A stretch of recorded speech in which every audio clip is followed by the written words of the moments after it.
Hello everyone and welcome to a new video. MC Mura here, and let me ask you guys a question. Have you ever been on a massive losing streak where it seems like no matter what you're doing, things just don't want to work in your favor? Or have you ever been on a massive winning streak where it seems like you can't do no wrong, right? Sometimes you take big breaks from the game, come back and you're doing amazing. And sometimes after you have just achieved some big wins or just gotten that big win streak, achieved the new rank, you get completely bummeled the very next day, right? And this even happens in sports, right? Sometimes your favorite team will just win the championship, the very next match they get destroyed. So what is the reason behind all of these inconsistencies? In my opinion, this comes down to what is known as cognitive biases. And most specifically in the case of fighting games and what we experience, I believe this comes down to what is called as the outcome bias. By definition, the outcome bias arises when a decision is based on the outcome of a previous event without regards to how the past events have developed. So in layman terms, you're only looking at the results to base your entire judgment and didn't take what happened to get these results into consideration.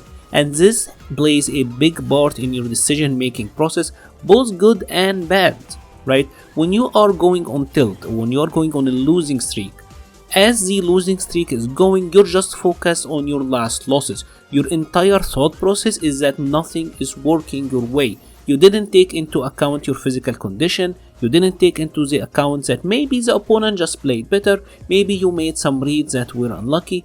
There are a ton of factors as to why that result was what it is. But you don't focus on that. You are entirely focused on losing. And actually, this can also negatively impact your decision making on a win. Because when you win, when you get that big winning streak, when you finally achieved your goal, again, outcome bias will kick in. You will think that you did everything right. You totally deserve to get that gold rank. You totally deserve to be Grandmaster. That tournament I played amazing. But our memory is selective. You're not thinking about all the mistakes that you made along the way. You're not thinking that maybe you got lucky. You're only facing or looking at the outcome, right? It's only the one thing that matters to you and that will cloud your judgment and absolutely impact your decision making.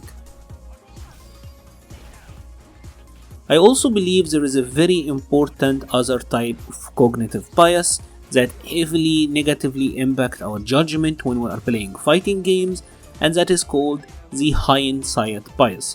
By definition, hindsight bias is a psychological phenomena in which one becomes convinced they have accurately predicted an event before it occurred.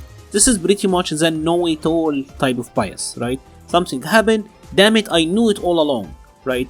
And this can cause overconfidence and lead you to taking unnecessary risks. And that is the risk of actually trying to proceed after getting a big result. After you have gotten the big win or had your big winning streak, you are overconfident at this point. You think that your reads are always gonna be correct and you may take unnecessary risks. So how can we avoid these traps? Because unfortunately these two biases are very common among the general public and by extension among the fighting game community. Well, to avoid this and focus on a rational mindset, this is gonna take a bit of character strength and self-discipline. But during that moment when you finally succeed, when everyone is congratulating you, you won, you got the new rank, you are sick man, make sure that you are the most honest critic of yourself. And that's where this gets difficult. Because it's hard to be critical when everyone is congratulating you. But remember, this is the moment where your selective memory will kick in. Take a back step, look at how you got there. Take a good look at the events that led to you winning, iron out any mistakes, and keep going. But unfortunately, even that is not good enough to keep the success train going. Because you have to consider that you winning or even losing have changed things. So when you got the new rank, or even if you are going on a losing streak, you have say dealt with a player, let's call that player X. right? You have played against player X. Now the second time that you are gonna come up against this player X, he will now know how you play, he will know your character, he will have an idea about your tendencies. So even if you just are focusing on doing what already got you the win, the next time you play, obviously assuming that he's using his brain, it should be harder.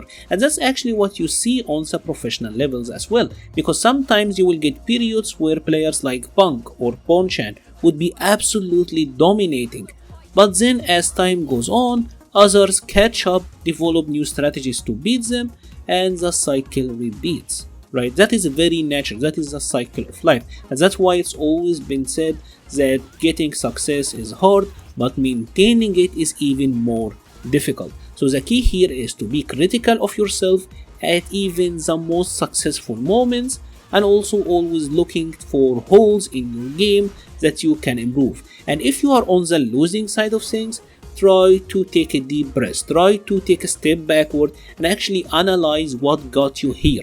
Don't focus on the results, don't focus that you just lost, focus that maybe you didn't practice your anti-air, maybe your matchup knowledge wasn't on par, and just don't be super result oriented, because I do think this is harmful in the long run. If you have enjoyed this video, please leave a like or a comment, it helps the channel so much. I will be leaving a link to the Patreon page, the Discord server page, and there is a Twitter page in the description below. Thank you very much for watching and stay safe.